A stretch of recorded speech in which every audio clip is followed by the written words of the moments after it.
কর ব্যবস্থা ডিজিটালাইজ হলে 2030 সাল নাগাদ রাজস্ব আয় দাঁড়াবে 20 লাখ কোটি টাকা, সিপিডির গবেষণার তথ্য।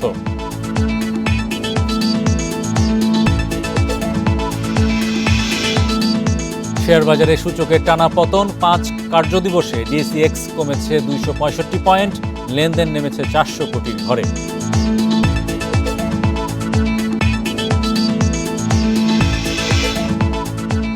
ওএমএস-এর মাধ্যমে ভর্তুকি মূল্যে চাল আটা বিক্রি শুরু, বিতরণে গাফিলতি হলে কঠোর ব্যবস্থার হুঁশিয়ারি।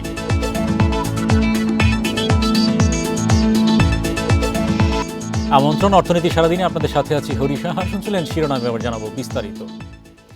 কর ব্যবস্থা ডিজিটালাইজ হলে 2030 সাল নাগাদ রাজস্ব আয়ের পরিমাণ দাঁড়াবে $167 বিলিয়ন, বা টাকার অঙ্কে প্রায় 20 লাখ কোটি টাকা। আর কর জিডিপি অনুপাত পৌঁছাবে 16%। গবেষণা সংস্থা সিপিডির বিশ্লেষণে এমন তথ্যই উঠে এসেছে। বিকেলে রাজধানীর একটি হোটেলে আয়োজিত সংলাপে এমন তথ্য তুলে ধরে সিপিডি। সংস্থাটি বলছে, দেশে শুধু কর জিডিপি অনুপাতই কম নয়, বরং জনগণ যা কর দিচ্ছে তার সবটুকু পাচ্ছে না এনবিআর। সিপিডির মতে প্রযুক্তির ব্যবহার করে এই ফাঁকি কমাতেও সাহায্য করবে। বর্তমানে কর ব্যবস্থার আধুনিকায়নে নানা উদ্যোগ আছে, কিন্তু এগুলো সমন্বিতভাবে হচ্ছে না বলেও মত অর্থনীতিবিদদের। জাতীয় রাজস্ব বোর্ড এনবিআরকে ডিজিটাল করতে সমন্বিত উদ্যোগ নেওয়ার পরামর্শ দিয়েছে সিপিডি। পাশাপাশি ডেটাবেজের ধারাবাহিকতা রক্ষা ও দক্ষ জনবল গড়ে তোলার পরামর্শ দিয়েছে বেসরকারি গবেষণা সংস্থাটি। বড় কাঠামোতে সেটা হলো রাজধানীর গুলশানে চলছে সিপিডির সংলাপ, আমরা সরাসরি সেখানে চলে যাচ্ছি।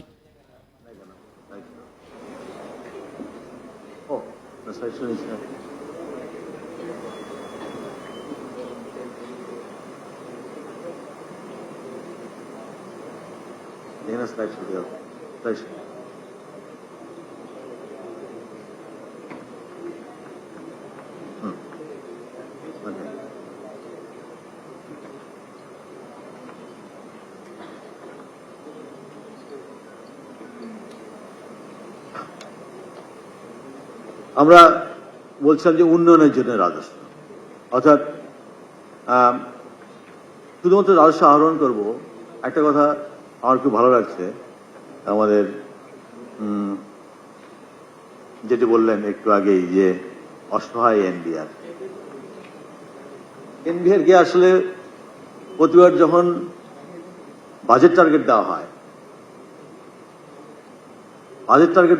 হয় তখন এনবিআর আসলে অসহায়ত্বটা প্রকাশ পায়। টার্গেট একটা দিয়ে দেওয়া হলো, সক্ষমতা কতটুকু আছে, হ্যাঁ, এবং টার্গেটটা অলৌকিক। টার্গেট একটা দিয়ে দেওয়া হলো, সক্ষমতা কতটুকু আছে সেটা হিসাব না করে ফিনান্স থেকে একটা টার্গেট দেওয়া হয়, এবং এই টার্গেটটা অ্যাচিভ করতে হবে। কারণ তোমার এই টার্গেটের সাথে মিলেই আমি অন্যান্য এক্সপেন্ডিচারগুলো সেট করেছি। কোথায় যাবে, ইনোভেটিভ কোনো চিন্তা, রিফর্মের কোনো চিন্তা, কোনো কিছু করার সুযোগ থাকে না, সোজা ওই টার্গেটের পিছনে ছুটতে হয়। আগে কথা বলে নিয়েছেন মুসলিম চৌধুরী, সেজন্য আমি কথা বলার সুযোগ পাচ্ছি, নাহলে হয়তো সাহস পেতাম। আবার এই টার্গেটটা ঠিক করা হয় তার আগের বছরের টার্গেটের সাথে পার্সেন্টেজ ধরে, নট আগের বছরের অ্যাকচুয়াল কালেকশনের সাথে পার্সেন্টেজ ধরে। তো বছর শেষে যদি আগের বছরের অ্যাকচুয়াল কালেকশন কত, তার থেকে আমি কত পার্সেন্ট গ্রোথ করতে পারবো, সে ধরনের সক্ষমতা দেখে যদি টার্গেট করা হয় তাহলে কিন্তু অনেকটাই হয়। টার্গেটে যখনই করা হয় আগের বছরের টার্গেটের সাথে এই বছরের কত পার্সেন্টেজ যোগ করে করা হয়, তখন সেটা সবসময় টার্গেটটা অ্যাচিভ করা থেকে অনেক বেশি উপরে থাকে। এবং প্রতি বছরই এনবিআর এর মিডিয়ার কাছ থেকে, জনগণের কাছ থেকে, সবার কাছ থেকে শুনতে হয় এনবিআর ব্যর্থ টার্গেট শুনতে হবে, এটা আমাদের অভ্যাস হয়ে গেছে। যেটাই হোক, সিপিডি সংলাপে কথা বলছিলেন এনবিআর এর চেয়ারম্যান আবু হেনা মোহাম্মদ রহমাতুল মুনিম। কোনোভাবেই থামছে না শেয়ার বাজারের দরপতন। সপ্তাহের প্রথম কার্যদিবসে ঢাকা স্টক এক্সচেঞ্জে প্রধান সূচক কমেছে 86 পয়েন্টের বেশি। এই নিয়ে গেল 5 কার্যদিবসে সূচক কমল 265 পয়েন্ট। এদিকে লেনদেনও কমে দাঁড়িয়েছে 400 কোটির ঘরে।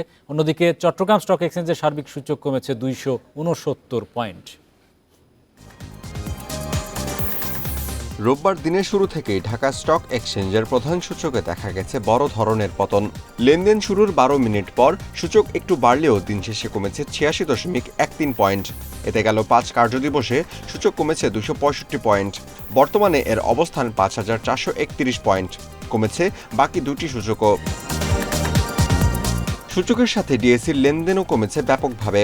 আজ লেনদেন হয়েছে 409 কোটি 18 লাখ টাকার শেয়ার, আগের দিনের চেয়ে যা 267 কোটি টাকা কম। হাতবোতলে অংশ নেওয়া 388টি কোম্পানি ও মিউচুয়াল ফান্ডের মধ্যে দর কমেছে 89 প্রতিষ্ঠানের শেয়ার দর। এর মধ্যে দর বেড়েছে মাত্র 22টির, কমেছে 347টির এবং অপরিবর্তিত রয়েছে 19টি প্রতিষ্ঠানের শেয়ার দর। বাজারে বিনিয়োগের ক্ষেত্রে গুজবে কান না দিয়ে সচেতন হওয়ার পরামর্শ বিশ্লেষকদের। তো 40 লক্ষ টাকার উপরে গেইন ট্যাক্স করার সংখ্যা কিন্তু অনেক কম। 40 লক্ষ টাকা গেইন ট্যাক্স মানে গেইন করা, 40 লক্ষ টাকা গেইন করার পরে ট্যাক্স আসবে। তো 40 লক্ষ টাকা যে গেইন করবে সে তো ট্যাক্স দিতেই পারবে। তো কাজেই অ্যাকচুয়ালি সকল সাধারণ বিনিয়োগকারীদের এই নিয়ে আতঙ্কিত হওয়ার কিছু নাই। এদিকে সবচেয়ে বেশি লেনদেন হওয়া প্রতিষ্ঠানের তালিকায় প্রথম বিচ হ্যাচারি, দ্বিতীয় ই জেনারেশন লিমিটেড এবং তৃতীয় অবস্থানে আছে আইসিবি এএমসিএল সোনালী ব্যাংক। শতাংশের দিক থেকে দর বৃদ্ধিতে প্রথম মিথুন নিটিং অ্যান্ড ডাইং, দ্বিতীয় বাংলাদেশ ইন্ডাস্ট্রিয়াল ফাইন্যান্স এবং তৃতীয় অবস্থানে আছে শেফার্ড ইন্ডাস্ট্রিজ। অন্যদিকে চট্টগ্রাম স্টক এক্সচেঞ্জের সার্বিক সূচক কমেছে 269.27 পয়েন্ট, লেনদেন হয় 83.77 লাখ টাকার share. Amirul Islam, independent news, Dhaka. যুদ্ধের কারণে পণ্যের দাম বাড়ছে, তাই মূল্যস্ফীতি রোধে দেশজ উৎপাদন বাড়ানোর তাগিদ দিয়েছেন প্রধানমন্ত্রী শেখ হাসিনা। মানুষের কর্মসংস্থান নিশ্চিতে শ্রমঘন শিল্প গড়ে তুলতেও উদ্যোক্তাদের প্রতি আহ্বান জানিয়েছেন তিনি। সকালে রাজধানীতে জাতীয় ক্ষুদ্র ও মাঝারি শিল্প পণ্য মেলার উদ্বোধনী অনুষ্ঠানে এ আহ্বান জানান প্রধানমন্ত্রী। শুধুমাত্র দেশীয় উদ্যোক্তাদের পণ্য নিয়ে রাজধানীতে শুরু হয়েছে সপ্তাহব্যাপী 11তম জাতীয় ক্ষুদ্র ও মাঝারি শিল্প পণ্য মেলা। বঙ্গবন্ধু আন্তর্জাতিক সম্মেলন কেন্দ্রে এই মেলায় অংশ নিয়েছে 350-রও বেশি ক্ষুদ্র ও মাঝারি শিল্প প্রতিষ্ঠান। সকালে মেলার উদ্বোধন করেন প্রধানমন্ত্রী শেখ হাসিনা। ক্ষুদ্র ও মাঝারি শিল্প বা এসএমই খাতে বিশেষ অবদানের জন্য 7 শ্রেণীতে একজন করে মাইক্রো, ক্ষুদ্র, মাঝারি ও স্টার্টআপ উদ্যোক্তার হাতে এসএমই উদ্যোক্তা পুরস্কার তুলে দেন প্রধানমন্ত্রী। প্রধানমন্ত্রী বলেন, বঙ্গবন্ধুর দেখানো পথ ধরেই আওয়ামী লীগ সরকার এসএমই খাতের প্রসারে জোর দিয়েছে। দেশের 100টি অর্থনৈতিক অঞ্চলে ক্ষুদ্র মাঝারি উদ্যোক্তাদের বিনিয়োগ ও শ্রমঘন শিল্প গড়ে তোলার আহ্বান জানান তিনি। আমরা শিল্প খাতে আধুনিক প্রযুক্তি ব্যবহার করব, পিছিয়ে না, সামনের দিকে এগিয়ে যেতে চাই এবং কর্মসংস্থানের সুযোগ আবার যাতে নষ্ট না হয়। শ্রম ঘন শিল্প যেন আমাদের দেশে গড়ে ওঠে, কারণ আমার দেশের মানুষকে কাজ দিতে হবে। এই জন্য আমার শ্রম ঘন শিল্প গড়ে তোলার দিকে বেশি মনোযোগী হতে হবে। প্রধানমন্ত্রী বলেন, রাশিয়া ইউক্রেন যুদ্ধের কারণে বিশ্বজুড়ে পণ্যের দাম বাড়ছে। মূল্যস্ফীতি নিয়ন্ত্রণে নিজস্ব উৎপাদন বাড়ানোর উপর জোর দেন শেখ হাসিনা। পণ্য পরিবহন, সঞ্চালন, বিদেশে প্রত্যেকটা জিনিসের দাম, যেগুলো আমাদের আমদানি করতে হয়, সব কিছুর দাম বেড়েছে, যার একটা প্রভাব আমাদের দেশে পড়ছে, যেটা মূল্যস্ফীতিতে বিরাটভাবে বাধা সৃষ্টি করছে। মূল্যস্ফীতি বৃদ্ধি পেয়েছে। যদি এটাকে আমরা আরও নিয়ন্ত্রণ করবার আপ্রাণ চেষ্টা করছি, সেটা একমাত্র করতে পারবো যত আমরা নিজস্ব উৎপাদন বাড়াতে পারবো। ক্ষুদ্র উদ্যোক্তা নারীদের মাত্র 4% সুদে ঋণ দেওয়া হয় জানিয়ে তরুণদের এই সুযোগ নেওয়ার আহ্বান জানান বঙ্গবন্ধু কন্যা। নারী উদ্যোক্তাদের জন্য বিশেষ সুবিধা দিচ্ছি, এসএমই ফাউন্ডেশনেও বিশেষ সুবিধা দেওয়া হচ্ছে। তাহলে তো আমি মনে করি যে আমাদের পুরুষরাও ঘরের বোন নামে বা বোনের নামে কারো নামে এই এসএমই ফাউন্ডেশনে যুক্ত হতে পারেন। এই সুযোগটা আপনারাও নিতে পারেন, সবাই নিতে পারেন। বিদেশি বিনিয়োগ বাড়াতে কূটনীতিকদের অর্থনৈতিক কূটনীতির উপর গুরুত্ব দেওয়ার আহ্বান জানান প্রধানমন্ত্রী। অনিমেষ কর, ইন্ডিপেন্ডেন্ট নিউজ, ঢাকা। 30 টাকা দরে চাল আর 24 টাকায় আটা বিক্রি করছে খাদ্য মন্ত্রণালয়। রাজধানীতে 100 জায়গায় খোলা ট্রাকে বিক্রি হচ্ছে এসব পণ্য, আর সারা দেশে এই সুবিধা পাচ্ছেন 14 লাখ ওএমএস স্মার্ট কার্ডধারীরা। রোববার রাজধানীর মিরপুরে এ কার্যক্রমের উদ্বোধন করেন খাদ্যমন্ত্রী। বলেন, কার্ড ছাড়া পণ্য বিক্রি করলে ডিলারদের লাইসেন্স বাতিল করে দেওয়া হবে। বাজারে মোটা চাল 52 থেকে 55 টাকা কেজি আর খোলা আটা 45 টাকা কেজি দরে বিক্রি হচ্ছে। তাই এর চেয়ে কম দামে চাল আটা কিনতে ট্রাকের সামনে দীর্ঘ অপেক্ষা। খাদ্য মন্ত্রণালয়ের ওএমএস কর্মসূচির আওতায় 30 টাকা দরে 5 কেজি চাল ও 24 টাকায় আটা কেনা যাচ্ছে। তবে অনেকে নাম জমা দিয়েও কার্ড না পাওয়ার অভিযোগ করেন, যদিও ডিলারের দাবি সঠিকভাবে বিতরণ করা হচ্ছে। বাড়ানো তো উচিত, 5 কেজি দিয়ে তো হয় না, লোকজন বেশি তো, ফ্যামিলির মধ্যে 5 জন, 5 কেজি দিয়ে কয়দিন যাবে। জমা দিছি অনেক টাকা আগে আমাকে বাসায় সবাই দিছে, হেরা কাট পাইছে, আমি পাই না। না দেন আমারে, হইব না হইব না।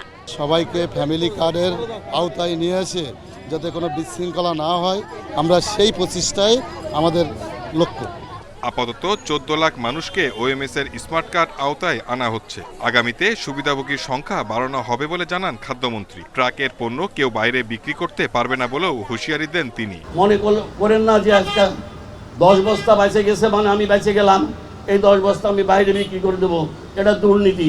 এখানে বাঁচবেন না, লাইসেন্স বাতিল হবে, জেলখানা যাবে, এটাও কিন্তু পরিষ্কার বলে দিলাম। রাজধানীতে 100টি জায়গায় বিক্রি করা হচ্ছে এসব পণ্য। Shahid Ahmed, independent news, Dhaka. Metro রেলে এনবিআর এর 15% ভ্যাট আরোপ ভুল সিদ্ধান্ত মন্তব্য করে সড়ক পরিবহন ও সেতুমন্ত্রী ওবায়দুল কাদের জানান, মেট্রো রেলের ভাড়ায় ভ্যাট না বসাতে প্রধানমন্ত্রী শেখ হাসিনাকে অনুরোধ করা হয়েছে এবং প্রধানমন্ত্রী এ ব্যাপারে ইতিবাচক। দুপুরে রাজধানীর একটি হোটেলে ঢাকা মেট্রো রেলের ব্র্যান্ডিং সেমিনারে একথা জানান তিনি। এই সিদ্ধান্ত, this is not right, this is wrong decision. এটা হয় না, এতে মেট্রো রেলের সুনামটা নষ্ট। প্রধানমন্ত্রী বলেছেন তিনি বিষয়টি পুনর্বিবেচনার ব্যাপারে আশ্বাস দিয়েছেন। আবহাওয়া অনুকূলে থাকায় এবার সুনামগঞ্জে বোরো ধানের বাম্পার ফলন হয়েছে, তবে কাঙ্ক্ষিত দাম না পাওয়ার অভিযোগ কৃষকদের। তাদের দাবি, ব্যবসায়ীদের সিন্ডিকেটের কারণে বাজারে দাম পাওয়া যাচ্ছে না। এদিকে সরকারি গুদামে ধান দিতে গেলেও নানা হয়রানির শিকার হতে হচ্ছে। আবহাওয়া অনুকূলে থাকায় এবার সুনামগঞ্জের হাওড় অঞ্চলে বোরো মৌসুমে ধানের ফলন ভালো হয়েছে। ধান কাটা মাড়াইয়ের পর গোলায় তুলতে ব্যস্ত কৃষক। তবে হতাশ হতে হচ্ছে বাজারে গিয়ে, ফিকে হচ্ছে লাভের আশা। সরকার কৃষকের কাছে যেখানে 1280 টাকা মনে ধান কিনছে, সেখানে পাইকাররা 800 থেকে 900 টাকার বেশি দিতে নারাজ। এবছর সুনামগঞ্জ থেকে 29,811 টন ধান সংগ্রহ করবে সরকার। তবে আবেদন করেছেন অনেক বেশি সংখ্যক কৃষক। সবাই সরকারি গুদামে ধান বিক্রির সুযোগ না পাওয়ায় কম দামে বিক্রি করতে হচ্ছে পাইকার ফুরিয়াদের কাছে। আমরা তো লইয়া গেলে গুদামও ধান লাগতো না, 25 কেজি বানাই লেবো এক মনে, আবার ঘুষ দেওয়ান লাগবো হারে নেওয়া নাই। তারা 2 মিল যারা আছে এরা তো একই জুট, এরা তো এক জুটেই লো মাল তো আর আপনার একজন এক রেটে লো না। আমরা লোন লাগে কি লাগে, পয়সা নাই, কামলা মনে আছে, খরচ দেওয়ান লাগে, এই কারণে ধান বেচন লাগে। জেলা খাদ্য নিয়ন্ত্রক জানিয়েছেন, সরকারি গুদামে ধান বিক্রির আবেদন বেশি হলেও প্রকৃত কৃষকরাই সুযোগ পাবেন। আমরা সফল হতে পারবো, এই নিবন্ধন থেকে বোঝা যাচ্ছে। এবং আমাদের যে প্রয়োজন তার চেয়ে অনেক বেশি আবেদন পড়েছে এবং আরও সময় আছে। আমরা সেই আবেদন পেয়ে লটারি কার্যক্রমগুলি সম্পন্ন করতে পেরে কৃষকদেরকে আমরা সরকারের প্রতি কেজি ধান 32 টাকা মূল্য আমরা দিতে পারবো ইনশাআল্লাহ। এদিকে ধান বিক্রিতে মধ্যস্বত্বভোগী পাওয়া গেলে ব্যবস্থা নেওয়ার কথা জানিয়েছেন জেলা প্রশাসক। কোনো রকম মধ্যস্বত্বভোগীর দ্বারা যেন কৃষকরা হয়রানির শিকার না হয় বা প্রতারিত না হয়, এই জন্য আমরা প্রচারণা অব্যাহত রেখেছি। এই ধরনের কোনো অভিযোগ পেলে আমরা আইন অনুযায়ী কঠোর ব্যবস্থা গ্রহণ করব। সুনামগঞ্জে এবার বোরো মৌসুমে 2,23,407 হেক্টর জমিতে ধানের আবাদ হয়েছে। উৎপাদনের লক্ষ্যমাত্রা 13 লাখ মেট্রিক টন, যার বাজার মূল্য 4,000 কোটি টাকারও বেশি। Independent news. গভীর সমুদ্রে উৎপাদন ও প্রজনন বাড়াতে সোমবার মধ্যরাত থেকে শুরু হচ্ছে ইলিশ সহ সব ধরনের মাছ ধরায় 65 দিনের নিষেধাজ্ঞা। উপকূলীয় এলাকার জেলেদের দাবি, তারা নিষেধাজ্ঞা মানলেও দেশের জলসীমায় ঢুকে মাছ ধরে নিয়ে যায় প্রতিবেশী দেশের জেলেরা। এতে নিষেধাজ্ঞা তুলে নেয়ার পর কাঙ্ক্ষিত মাছ না পাওয়ায় জীবিকা উপার্জন হয় না তাদের। সরকারের দেয়া প্রণোদনাও বাড়ানোর দাবি তাদের। গভীর সাগর থেকে ফেরা বেশিরভাগ ট্রলারে নেই কাঙ্ক্ষিত পরিমাণ ইলিশ, তাই হতাশ জেলেরা। এরই মধ্যে আবারও 65 দিনের নিষেধাজ্ঞার কারণে সমুদ্র থেকে ফিরে এসেছেন বরগুনার পাথরঘাটা বিএফডিসি মৎস্য অবতরণ কেন্দ্রের ঘাটে। জেলেরা বলছেন, বড়ি আবহাওয়ার কারণে এবছর জালে মাছ ধরা পড়েছে কম। চড়া মূল্যের বাজারে 2 মাস উপার্জন বন্ধ থাকায় পরিবার সহ দিন কাটছে অনিশ্চয়তায়। তাদের অভিযোগ, জনপ্রতিনিধিদের স্বজনপ্রীতির কারণে সহায়তার চাল পাচ্ছেন না প্রকৃত জেলেরা। নগদ অর্থ সহায়তার দাবি তাদের। চাউলের সাথে কিছু টাকা পয়সার দরকার, কইছি বুঝলেন, খালি চাউল খাইতে পারছে না। নিষেধাজ্ঞার সময় নিবন্ধিত জেলেদের 86 কেজি করে প্রণোদনার চাল দেওয়ার কথা জানান মৎস্য কর্মকর্তা। এই সময়ে সমুদ্রগামী যে জেলে ভাইয়েরা আছেন আমাদের বরগুনা জেলেদের সংখ্যা 27,250 জন। তাদের প্রত্যেকেই আমরা 86 কেজি করে চাল সাহায্য দিব, যাতে তারা এই নিষিদ্ধকালীন সময়ে সার্ভাইভ করতে পারে। এই ছিল আজকের অর্থনীতি সারাদিনে। আমন্ত্রণ আমাদের পরের